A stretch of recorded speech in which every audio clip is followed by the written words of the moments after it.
논란이 되고 있는 부분이 세 가지 정도 있습니다. 첫 번째는 잇따른 인사 실패에 대해서 기자가 물었는데 대통령은 인사 실패가 아니다라고 부정을 했습니다. 그 대목이 현재 논란인데요. 대통령의 답변 들어보시죠. 지금까지 청와대의 인사 검증, 인사와 검증 양쪽 다 만족스러우십니까? 국민들은 상당히 낮은 점수를 주고 있는 분야이기도 합니다. 우선 그 인사 실패다 또는 뭐 더 심하게 인사 참사다라고까지 표현하는 부분은 저는 동의하지 않습니다. 네.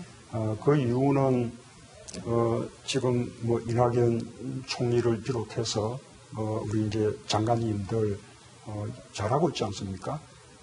임명된 그런 장관들이 업무를 제대로 못한다면 그것이야말로 인사 실패인 것인데 잘하고 있다면 인사 실패일 수가 없는 것이죠.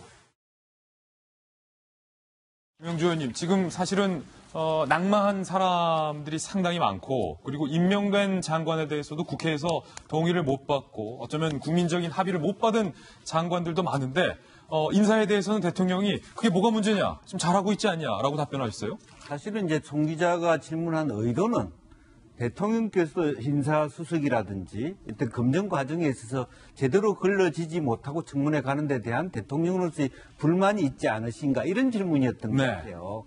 시스템적으로 완벽하지 못한 부분에 대해서 어떻게 생각하는지. 사실은 대통령께서도 일부 언급한 것 중에서 인사 시스템 보완할 필요가 있다라고 얘기한 부분이 있어요. 근데 인사 부분의 윤리 부분은 좀 비공개로 하자라든지 이제 그렇게 얘기 드는데 애둘러서 책임자다 보니까 그렇다고 해서 그분들이 지금 장관으로서 잘 못하고 있다 이렇게 얘기할 수는 없지 않습니다. 그래서 애둘러서 인사 참사 정도는 아니다 이렇게 얘기했던 것이고요. 이제 그런 의미에서 어쨌든 그 과정을 지나왔던 장관들에 대해서는 대통령이 그렇게 말하는 게 맞다고 보고 분명한 것은 인사 시스템의 개조는 필요하다. 개조는 필요하다. 인사에 구멍이 뚫린 것은 많다. 또 한 가지 논란이 되고 있는 것은 바로 북한과 관련된 내용입니다. 어제 북한이 쏜 두 번째 탄도미사일에 대해서도 문재인 대통령은 남북 군사합의 위반이 아니다라고 못을 박았습니다. 그게 지금 논란입니다. 예, 지난번이나 이번에 북한의 이 훈련 발사는 일단 그 구역 밖에 있고 그리고 또 군사합의 이후에도 한미 양국이 남북이 함께 기존의 무기 체계를 더 이제 발달시키기 위한 그런 이제 시험 발사나 훈련 등은 계속 해오고 있기 때문에 남북 간의 군사 합의를 위반한 것은 아니라고 그렇게 보고 있습니다. 남북 간의 군사 합의를 위반한 것은 아니라고 그렇게 보고 있습니다. 북한 동포들의 그런 심각한 기아 상태를 우리가 외면할 수 없고 우리가 동포애나 또는 인도주의적인 차원에서라도 우리가 북한의 식량을 지원할 필요가 있다라고 생각하는 것이고요.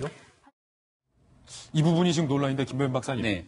지금 탄도미사일이라고 국방부가 발표하면서 미 국방부가 유엔 안보리 결의 제재 위반 얘기도 나오고 있는데 남북 군사합의는 위반이 아니다. 근데 제 기억으로는 남북 군사합의가 한반도에서 벌어지는 서로에 대한 모든 적대적 군사 행위는 멈춘다. 이게 합의 아니었습니까? 그 9.19 군사 합의를 통틀어서 사실상의 종전이 이루어졌다라고 문재인 대통령이 얘기한 바가 있습니다. 근데 적어도 지금 북한이 보이고 있는 저와 같은 미사일 도발 등의 행위들은 작년에 맺었던 우리의 약속과는 전혀 위배된다 이렇게 볼 수가 있는 것 같고요.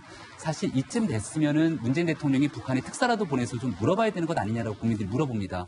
우리 작년도에 다들 기억하시겠지만 한라인을 설치했거든요. 언제든지 무슨 일이 있으면은 수시로 전화 주고받자라고 얘기했기 때문에 지금이라도 전화 들어서 한라인으로 김정은 위원장 이거 우리가 작년에 했던 약속과는 위배되는 것 아닙니까? 라고 이야기를 할 수 있어야 되지만 특사를 보낼 거냐라고 하는 방금 전에 있었던 기자의 질문에 대해서 어떠한 답도 내놓지 않았던 게 어제의 장면이었습니다. 굉장히 안타까웠던 것은 그러면서도 군사합의에 대한 위배가 아닌 측면들을 이야기를 하고 인도적 지원에 관한 문제들을 끄집어냈다라는 지점인데요.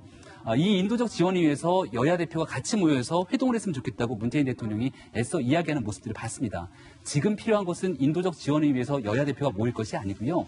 영수회담이 필요하다고 저는 생각합니다.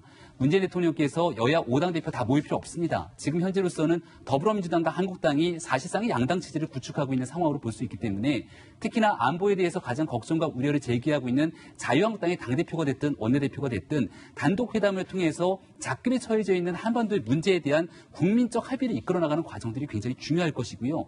이러한 문제를 바탕으로 대북 문제를 재정리하지 않게 되면은 상당히 심각한 문제가 일어날 수 있습니다. 예. 어제만 하더라도 북한이 저와 같은 미사일을 발사할 때는 대한민국에서 한국과 미국, 일본에 대한 이 안보에 관한 회의를 하고 있는 지점이었는데 그 당시에도 대한민국을 쏙 빼고 미국과 일본이 서로 상호간에 만나서 우리 정부만이 외면되는 것 아니냐라고 하는 국제적인 우려까지 제기가 되고 있는 상황입니다. 지금 상황이라면 대북에 대한 인도적 지원을 결정할 것이 아니라 국회의원들이 모여서 지난번 9.19 군사합의 위반 그리고 유엔에 대한 결의 위반에 대한 북한의 미사일 발사에 대한 강력한 규탄 결의안을 통과해야 될 때라고 저는 생각하고 있는데 이러한 우려에 대해서 대통령이 야당에 있는 대표와 함께 만나서 협의할 때가 됐다고 저는 생각합니다. 대통령이 말씀하신 것처럼 이게 남북 군사합의 위반이 아니라면 김 장관님, 네. 제가 여쭤보고 싶은 건 그럼 북한이 뭐를 해야 남북 군사합의를 위반한 게 되는 겁니까? 군사합의 위반이 맞죠, 그러니까. 왜냐하면, 보세요. 지금 그동안 첫 번째 미사일 발사됐을 때는 불상의 그 발사체라고 얘기를 했고, 뭐라고 얘기했냐면, 일방적인 방어태세 유지 훈련이라고 얘기를 했습니다. 그런데, 일방적인 방어태세 유지 훈련입니까? 지금 한반도의 긴장이 계속 고조가 되고 있습니까? 한반도의 긴장이 계속 고조가 되고 있다면 이것은 적대 행위입니다. 그러면 9.19 군사합의에는 뭐라고 되어 있냐면 지상, 해상, 공중에서 일어나는 일체의 적대 행위를 다 하지 않기로 합의를 한 거거든요. 그러니까 내부적으로는 9.19 군사합의를 위반한 것이고 또 국제사회에서 보면은 이제 탄도미사일이기 때문에 유엔 제재 위반을 하고 있습니다. 그러니까 국내에서도 결연하게 해야 되고 국제사회에서도 이 부분을 어떻게 제재할 건지 의제로 삼아달라고 우리 쪽에서 적극적으로 나서야 할 그럴 때입니다. 그러지 않으면은 지금 이 미국이나 또는 우리 대한민국이 주도하는 방식의 협상판에 우리가 그냥 가서 앉진 않겠다라는 그 북한의 의지를 명확하게 보이고 있는 거거든요. 그래서 지금 상황에서 국제 공조가 굉장히 중요하고 대통령께서도 지금까지는 북한의 처지를 잘 이해하려는 입장에서 말씀을 해오셨습니다만 이제는 이 사건을 바라보는 우리 국민의 입장을 이해하는 상황에서 이렇게 우리 국민들에게 조금 더 안심할 수 있는 메시지를 주시는 게 더 필요하지 않나 그렇게 생각합니다.